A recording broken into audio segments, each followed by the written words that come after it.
El Señor esté con y ustedes. con tu espíritu. Proclamación del Santo Evangelio según San Marcos. Gloria a ti, Señor. En aquel tiempo, un escriba se acercó a Jesús y le preguntó: ¿qué mandamiento es el primero de todos? Respondió Jesús: el primero es: escucha, Israel, el Señor nuestro Dios es el único Señor. Amarás al Señor tu Dios con todo tu corazón, con toda tu alma, con toda tu mente, con todo tu ser. El segundo es este: amarás a tu prójimo como a ti mismo. No hay mandamiento mayor que estos.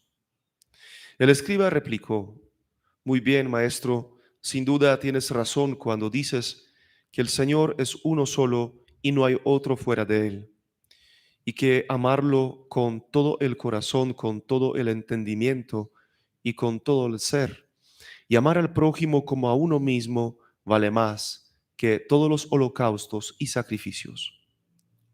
Jesús, viendo que había respondido sensatamente, le dijo: no estás lejos del reino de Dios. Y nadie se atrevió a hacerle más preguntas. Palabra del Señor. Gloria a ti, Señor Jesús. Todo lo que sucede después del pecado de los primeros padres, de la primera humanidad, todo lo que ocurre en el corazón de Dios y lo que Dios realiza a través de los profetas, a través de su ley, tiene un fin. El fin de Dios es volver al hombre al estado de antes del pecado. Volver al hombre al estado espiritual, mental y corporal, lo que la primera humanidad vivía tan de cerca en el paraíso. Sabemos muy bien que en el paraíso también Adán y Eva escuchan el famoso Shema. No es tan directo, digamos, no es tan oficial. ¿Por qué? Porque Dios lo habla al corazón y no necesita las tablas, no necesita el tiempo de espera como en el caso de Moisés, porque es todo tan obvio, tan obvio. Adán y Eva saben muy bien qué se puede hacer y qué no se puede hacer. La ley está inscrita en la naturaleza humana y en el corazón del hombre. Pero Dios espera que Adán y Eva perciban de cerca la ley de Dios y permanezcan cerca de Dios. Pero ocurre todo lo contrario.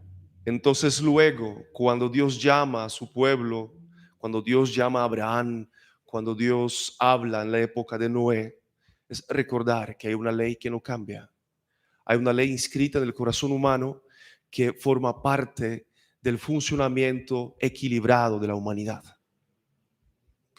Hoy en día muchos dicen: ¿por qué tanta maldad? ¿Por qué Dios permite? ¿Por qué eso y por qué aquello? Pues si el hombre no llega a Dios, si no regresa a su voluntad, claro, el mundo, incluso el clima, incluso los países enteros, las naciones enteras van a vivir un desequilibrio. El fundamento de la ley, que para muchos parece ilógica, difícil, es el fundamento de un crecimiento humano, así como pasa con los objetos físicos. Todo tiene su manual. Y si uno sigue el manual, cumpliendo lo que hay que hacer con los objetos, con los electrodomésticos, con los carros, haciendo el mantenimiento de las casas, todo funciona bien. Estamos escuchando la voz del Señor y hoy Jesús recuerda el mandamiento que formaba parte de la ley de Moisés como el fundamento de todas las leyes, las 613 leyes que el pueblo de Israel quiere cumplir. Pero algo muy particular, esta ley que hoy Jesús menciona, el primer mandamiento, el mandamiento del amor, cambia, se transforma, se perfecciona. Y todo lo que escuchamos en el Antiguo Testamento, que como también lo menciona la carta a los Hebreos, es la figura, es la sombra de algo que luego con Cristo, con el Mesías, en la última y única final alianza que el Padre Celestial sella con nosotros, se va a entender mucho más. El mandamiento del amor cambia. No es amar al prójimo como a uno mismo, sino amar al prójimo como Cristo nos amó. Ámense unos a otros como yo los he amado.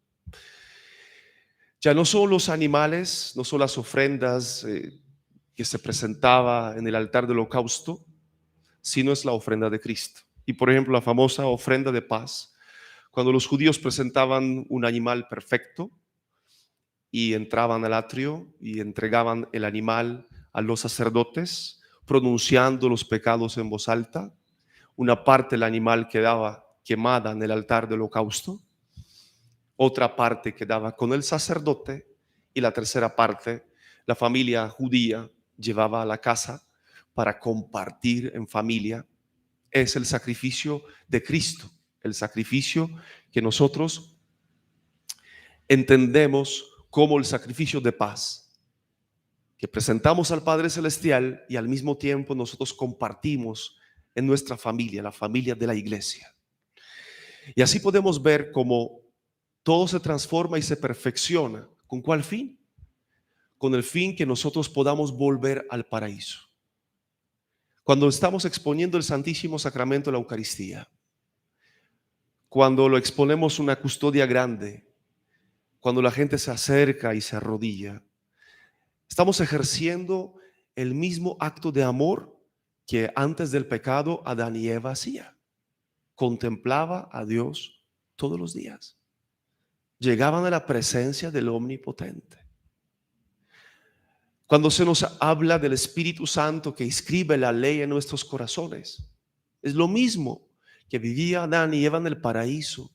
El amor divino que escribió en sus corazones la ley, no en las tablas, no en las piedras, no un material duro, en el corazón de la primera humanidad.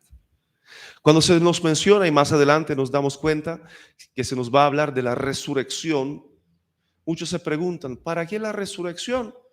Si ya el alma, después de la muerte, el alma justa, está contemplando a Dios. Precisamente por lo mismo, para que volvamos otra vez a la dignidad y la situación de Adán y Eva antes del pecado. Para que nuestro cuerpo glorioso y perfecto, con el alma purificada y perfecta, esté en la presencia de Dios, en una humanidad nueva, renovada y restaurada. El Señor hoy nos habla de lo importante, así como lo hizo con el escriba, nos habla de lo importante. Queremos escuchar su voz. También en la profecía de Oseas y en el Salmo 80, el llamado a la conversión se suma al llamado de parte de Dios para el famoso Shema. Escucha, escucha, entiende, recibe, medita en mi mandamiento, mi voluntad y cúmplelo todos los días.